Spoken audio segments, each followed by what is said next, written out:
Di sore hari yang mendung ini, kembali lagi kita update VTube. Apakah ada gosip terhangat pada edisi kali ini? Maka langsung saja kita tampilnya. Monggo. Tema hari ini adalah curhat keputusasaan. Member VTube tidak butuh P+ ataupun aplikasi baru. Member VTube butuh kejelasan asetnya yang ada di VTube. Kemanapun Anda Wilbert Karimun, kami akan tetap memburu dan mencari Anda untuk mempertanggungjawabkan aset 17 juta member yang masih tertanam di VTube. Doa 17 juta member VTube akan membuka tabir VTube yang selama ini tertutup rapat. Karena kecenderungan orang itu pengen mudah tapi hasil melimpah. Nah itu dia, belum nemu tuh saya. Sekali nemu keburu keciduk polisi. Dasar sial.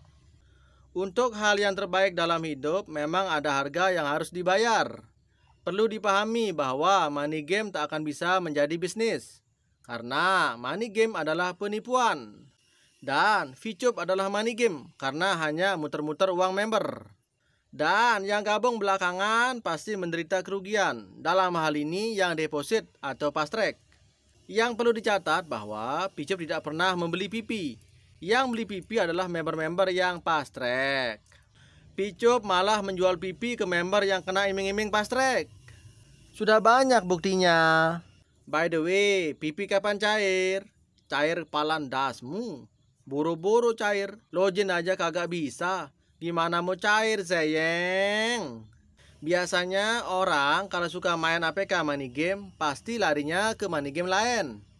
Jangan mau ngajarin orang yang cuma mau cuannya doang. Entar kalau gagal nyalahin orang. Kita di sini tidak menyalahkan, tapi kami menuntut hak kami sama orang-orang atas pencetak PP. Terus di mana hati nurani Anda sebagai leader yang mengajak member Anda join dan fast track? Oke lah, lu kan udah pernah cairkan PP. Tapi tengoklah sekejap para member Anda yang fast track tapi belum pernah cairkan sedikit pun. Padahal uang tersebut hasil pinjam bank atau jual tanah. Terus apakah Anda tega dan diam saja dan tidak ajak ikut pelaporan untuk meminta haknya kembali? Kami tidak sudi menyentuh APK haram. Contohnya macam VTube, Tikvi, Yagowal, Touch Video dan kawan-kawan. Sungguh tidak sudi. Dan kami nggak mau ngaku orang alim pakai peci putih tapi mainnya VTube.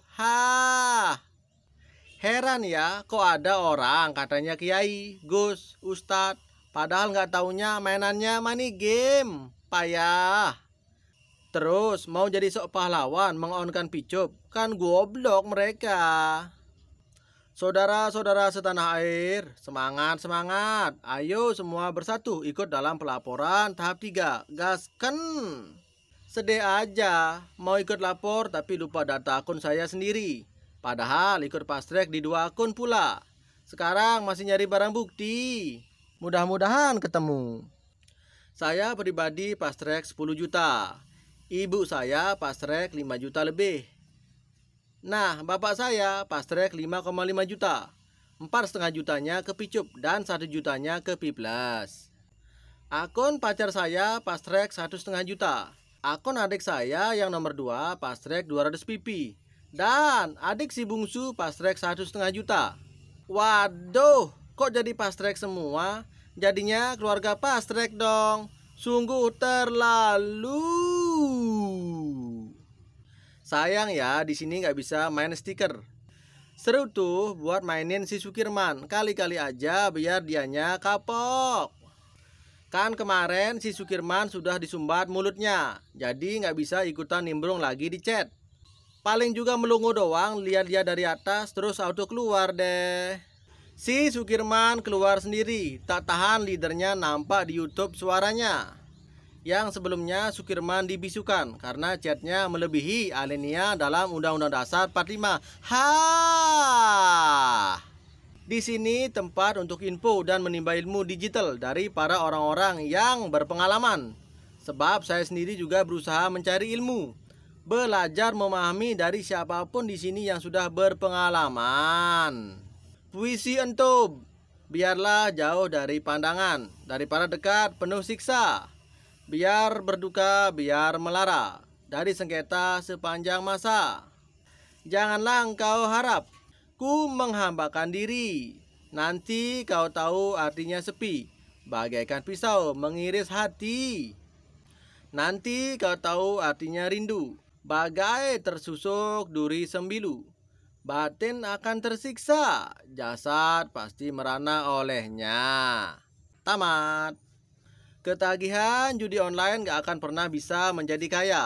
Yang ada akan bikin orang pada bangkrut. Krut. Kalau ngomongin soal saham memang harus detail banget sih. Diawali dari mindset soal mengamankan aset, investasi, dan mengakali inflasi. Jelas ini nggak cocok sama cara pikir orang yang pengen kaya instan. Nggak ada orang bisa kaya instan mengoleksi portofolio saham, apalagi modal pas-pasan. Tapi kalau orang mau berpikir soal bagaimana saham itu bisa menghasilkan dan mengamankan aset, harusnya ini sangat menarik. Apalagi sekarang orang beli saham bisa sambil rebahan di rumah. Nggak seperti dulu harus datang ke perusahaan sekuritas dan semacamnya. Ada potensi besar bagi yang cuma punya modal kecil. Tapi mereka lebih tersesatkan situasi dengan FOMO kripto. Yang di pemikiran mereka beli kripto pasti naik. Contoh gampangnya kemarin soal token asik. Orang pada ribut gegara habis borong tapi harganya turun. Bukan yang bikin koin yang salah, tapi yang beli aja yang blow on. Main kripto, tapi sifat dasar yang volatil aja kaget, nggak mau terima. Gimana dong? Ada salah satu token yang sempat mengguncangkan jagat Indonesia, yaitu token PP yang sekarang udah jadi abu. Apa? Abu. Sesuatu yang katanya berharga, tapi nggak bisa buat apa-apa. Cuman ditukar-tukerin aja nilainya juga nggak jelas. Dan akibat situasi ini muncullah stablecoin yang katanya ada underlying atau backup-annya. Secara sederhana bisa dibuktikan saja sestabil apa. Faktanya tidak ada koin yang stabil pada akhirnya. Dan fungsinya begitu aja, beli murah jual mahal. Terlalu standar sekali. Walaupun PP adalah token-tokenan, tapi sempat diburu jutaan warga plus 62 yang tanpa sadar dibodohi. Token PP sangat laris manis diburu. Sekarang yang punya banyak ribuan token PP nggak bisa dijual. Yang salah kaprah itu adalah orang-orang kita yang lagi-lagi FOMO. Apapun yang berbentuk NFT itu dianggapnya harganya mahal atau naik. Padahal belum tentu. Padahal nih ya, NFT itu semacam stempel digital. Kalau ini itu ada sertifikatnya, nggak bisa dipalsukan. Kalaupun berharga itu karena memang karyanya yang punya nilai seni tinggi atau keunikannya. Bukan karena itu NFT atau bukan. Namanya juga pengelabuan, ya wajar. Lagian Bray, bikin karya digital yang punya nilai dipasarkan mudah asal mau. Bukan melulu aset kripto, aset masa depan, aset kekinian, mining lah atau apalah. Sepertinya ribet amat hidup seperti itu. Pernah juga Pastrek total 2 akun 10 juta, tapi nggak punya barang bukti, jadi nggak bisa ngelapor. Anggap saja sedekah buat si Wilbert, kali aja dapat hidayah dia. Ya beruntung saya selalu ikuti channelnya Pak Tete. Makanya sebulan sebelum scam tiap minggu saya jual pipi sama leader saya. Jadi cuma rugi 1 juta dari total Pastrek 10 juta. Jaringan leader saya rata-rata Pastrek di atas 10 jutaan. Dan semuanya belum pada balik modal. Sungguh kasihan. Ada uang hasil pinjaman bank. Ada yang jual pompa mini pom bensin buat Pastrek. Ada yang dari kiriman istri dari Taiwan. Dan macam-macam. Ngeri deh pokoknya. Leader saya peringkat gold. Nah di atas leader saya itu ada Platinum PLC Cirebon, yang tugasnya ngeruk banyak untung karena nggak pernah Pastrek, cuman main gratisan. Saya termasuk salah satu yang selalu kritis di grup YouTube, makanya jadi langganan kick. Kebetulan saya fast track bulan Oktober awal. Jadi ternak pipinya sudah banyak, makanya hampir balik modal. Tapi sialnya, yang di akun masih ada sekitar 1000 pipi, jadi bangkai sampai sekarang. Ha! Udah takdir kali ya. Alhamdulillah, berkat pencerahan Pak Tete, Picup jadi money game Ponzi pertama saya dan terakhir saya. Banyak member di Cirebon uang nyangkut di Picup tapi belum balik modal. Malah ikutan Yagowal money game Ponzi lagi. Hadeh. Ya akhirnya uangnya nyangkut lagi deh di Yagowal. Emang Picup sejati itu aneh-aneh ya. Kemarin-kemarin pada nanya kapan Picup on. Nah sekarang pada nanya kapan leader Picup di penjara. Kak. Emang membagongkan sekali, bro.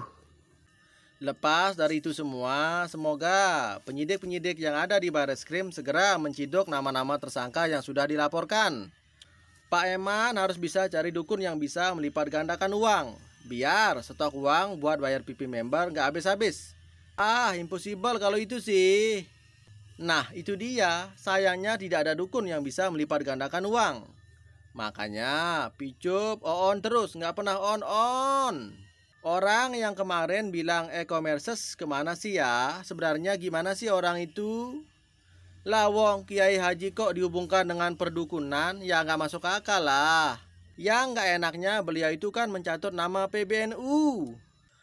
Pak Eman adalah tokoh nasional yang sangat terkenal seantero Nusantara. Nggak perlu viral, cukup nikahin satu istri lagi sudah menggemparkan dunia persilatan di jagat Picup. Pak Eman memang sudah terkenal di Picup karena kalimat pasang badan di SBI yang diucapkan dia di video Zoom meeting di Diamond 007 Antonio Simarjo waktu itu. Sayangnya bintang 6 di Picup mahal harganya. Jadi sangat bersyukur kalau saya dapat bintang 6. Kan bisa cetak banyak pipi tiap hari. Kan rebahan dapat cuan. Tenang, entar juga ketangkep si Wilbert. Mau lari kemana dia emang? Dunia ini kan sempit bagi pelaku kejahatan. Apalagi sekarang Indonesia dan Singapura sudah ada kerjasama perjanjian ekstradisi. Picup memang beda, Wilbert emang kancil. Semua penjahat Picup sudah dapat dipastikan sudah kena. Cuman masih pemanggilan secara bergantian. Banyak orang soalnya, ada 30-an nama tersangka. Itu pasti sudah pernah datang semua mereka di Bareskrim.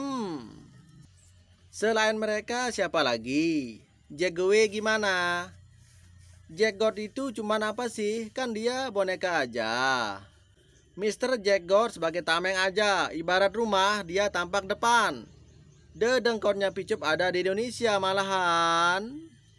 Seru juga ya kita menyimak update Picup kali ini. Tetapi apa boleh buat? Time is up guys. Waktunya habis. Sudah saatnya kita undur diri. Terima kasih sudah menyimak.